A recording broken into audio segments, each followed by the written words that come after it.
So friends, ఈరోజు అయితే పసుపు ఉడకబెడుతున్నాం. పసుపు అనేది ఈ విధంగా ఉడకబెడతారు. ఇది పెద్ద మిషన్ అన్నమాట. ఈ మిషన్కి ఏం పేరు ఉన్నదో నాకైతే తెలియదు, కానీ ఈ మిషన్తోనైతే మేము ఉడకబెట్టినాం. లేబర్ అయితే ఎవరు రాలేదు, అంతా మేము ఇంటి వాళ్ళమే. ఒక ముగ్గురు మగవాళ్ళం, ఇద్దరు లేడీస్ ఉండే.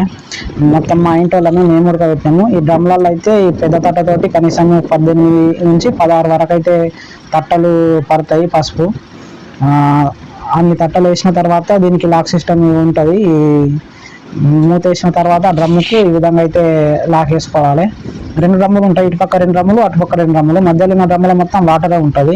ఆ వాటర్ అనేది కింద మంట పెడితే ఆ మంటతోటి కనీసం ఫస్ట్ టైం కూల్ ఉన్న వాటర్ని హీట్ చేయడానికి కనీసం 2 గంటలు టైం పడుతుంది. 2 గంటల తర్వాత వేడైనాక ఇక్కడ ఈ అటు సైడ్ 2 డ్రమ్ములు, ఇటు సైడ్ 2 డ్రమ్ములకు వాల్స్ ఉంటాయి. ఆ గేట్ వాల్స్ అంటే ఆవిరి వదలనీకి అందులో ఆ పసుపు ఉడకనీకి. మనం పసుపు ఉడికేటప్పుడు ఏదైనా ఒక సైడ్ వాళ్ళే మాత్రమే ఓపెన్ చేసుకోవాలి. ఫస్ట్ ఒక సైడ్ ఓపెన్ చేస్తే ఆ సైడ్ ఉడుకుతాయి.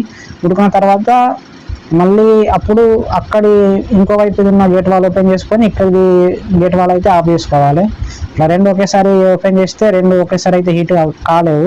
కాబట్టి ఒకసారి హీట్ ఒక సైడ్ అయిన తర్వాత ఇంకో సైడ్ అయితే ఓపెన్ చేసుకోవాలి. ఆ మాదిరి ఒకసారి ఇక్కడిది బంద్ చేసిన తర్వాత అటు సైడ్ అయితే ఓపెన్ చేసుకోవాలి. ఫస్ట్ ఒకటి ఓపెన్ కంపల్సరీ, ఖచ్చితంగా ఒకటి ఓపెన్ అయితే ఉండాలి. ఎందుకంటే ఇది కుక్కర్ టైప్ అన్నమాట. ఇది మిషన్ అనేది పసుపుగా పెట్టేది. సో దీనికి ఆ డ్రమ్ముల కింద ఓలే ఉంటుంది. జస్ట్ ఒక రేకు ఇట్లా మనం ఇట్లా బయట పసుపు ఇగ్గనికి ఒక రేకు ఉంటుంది. ఆ రేకు ఇట్లా ఎగ్గేస్తే కింద పసుపు అయితే ట్రోలీలో అలా కారుతుంది. ఆ ట్రోలీతో మనం తీసుకెళ్ళి కళ్ళంలో అయితే ఆరబెట్టుకోవాలి. మిషన్ గురించి నాకు తెలిసినట్టు అయితే ఎక్స్ప్లెయిన్ చేసిన, మీకు అర్థం కాకపోవచ్చు నేను చెప్పిన దాని ప్రకారం అయితే. పసుపు సాగు చేసిన రైతులకు అయితే ఖచ్చితంగా తెలిసే ఉంటుంది. తెలియని వాళ్ళకు కొంచెమన్నా తెలిసి ఉంటుందో లేదో నాకు తెలియదు, కానీ పసుపు అయితే మేమైతే ఉడకబెట్టినాము. నాకు కూడా తెలియదు, ఫస్ట్ టైము నేనే ఎక్కిన.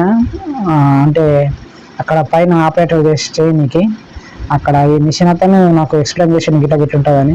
అంతకంటే ముందు కూడా తెలుసు, కానీ దాని గురించి ఇంత వివరంగా డిప్త్గా అంటే దాని లోతుగా ఏంది ఎలా ఉంటుంది, ఎలా ఆపరేట్ చేయాలనేది తెలియదు. అని అతను ఎక్స్ప్లెయిన్ చేసిన తర్వాత మేము ఉడకబెట్టినాం, లేబర్ లేకపోతే. సో పసుపు ఉడకబెట్టినాక ఈ కొమ్మ అనేది అదే రోజు నేర్పుకోవచ్చు, అంటే ఆరబెట్టుకోవచ్చు.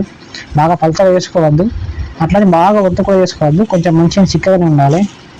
అట్లా కొమ్ము మనం ఉడకబెట్టిన రోజు ఆరబెట్టుకోవచ్చు. కానీ ఈ గోల మేమైతే మండ అంటాము.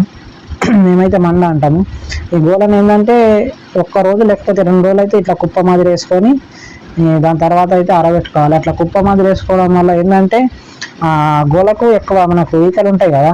మన జమానాలు అయితే పాతకాలంలో అయితే కొడల పట్టి పోసి ఉడకబెట్టేటోళ్ళు. ఇప్పుడైతే ఇట్లా మిషన్ ద్వారా ఉడుకుతుంది కాబట్టి అది ఒకేసారి కుప్ప వేయడం వల్ల ఏంటంటే అది చీకిపోయి దాని యొక్క మండ యొక్క గోల యొక్క ఈకలన్నీ రాలిపోతాయి అన్నట్టు. అందుకోసమని ఒక 2 రోజులు అయితే కుప్ప వేసి ఉంచుతారు గోలని. ఒక కొమ్మ అయితే అదే రోజు నేర్పుకోవచ్చు. అట్లా కొమ్ము కానీ గోల కానీ ఒక 3-4 రోజులు ఇట్లా చేతులతోటే కొంచెం ఒత్తుతోటి ఉంచుకొని చేతులతో తిప్పుకోవాలి. ఒక 4 రోజుల తర్వాత మనం కాళ్ళతో దున్నుకోవచ్చు, లేకపోతే మనం దంచతోనే నింపుకోవచ్చు. 4 రోజుల ముందు ఏంటంటే అది ఇంకా పూర్తిగా ఆరదు కాబట్టి మనము చేతులతో కానీ దున్నడం కానీ దంచతో కానీ తింపితే ఏమైందంటే దాని మెత్తగా ఉంటుంది కాబట్టి పసుపు అనేది చీల్చిపోతుంది, ఇట్లా పీస్ అయిపోతుంది. అని ఒక 4 రోజుల తర్వాత కట్టి పడుతుంది కాబట్టి మనం చేతులతో కానీ దున్నడం కానీ అట్లాంటివి చేయవచ్చు. ఇక దాని తర్వాత అట్లనే ఒక 4 రోజులు ఎండబెట్టిన తర్వాత మనమైతే డ్రమ్ము పట్టుకోవచ్చు. సో డ్రమ్ము పట్టుకున్న తర్వాత అయితే మార్కెట్కి తీసుకెళ్ళడమే అదే రోజు. అదైతే అందరూ తెలిసిన విషయమే. ఒకవేళ మధ్యలో వర్షం గిన పడితే మాత్రము వర్షం ఉన్నంతసేపే మనం పసుపు మీద అయితే కప్పి ఉంచాలి. ఒకవేళ అట్లనే కప్పి ఉంచితే ఏమవుతుందంటే పసుపు అనేది ఖరాబ్ అయిపోతుంది, బూజు వస్తుంది, మెత్తబడిపోతుంది. అందుకోసమని మనకు వర్షం ఉన్నంతసేపే మనము కవర్లు అనేది కప్పి ఉంచాలి, ఎక్కువసేపు కప్పి ఉంచకూడదు. కంపల్సరీ పసుపు అనేది గాలి తగులుతానే ఉండాలి, లేకపోతే తొందర బూజు వస్తుంది, మెత్తబడుతుంది. ఎంత ఆరినా కూడా, ఎంత గట్టిగా ఆరినా కూడా మెత్తబడే అవకాశం ఉంటుంది. అదొకటైతే గుర్తుంచుకోండి.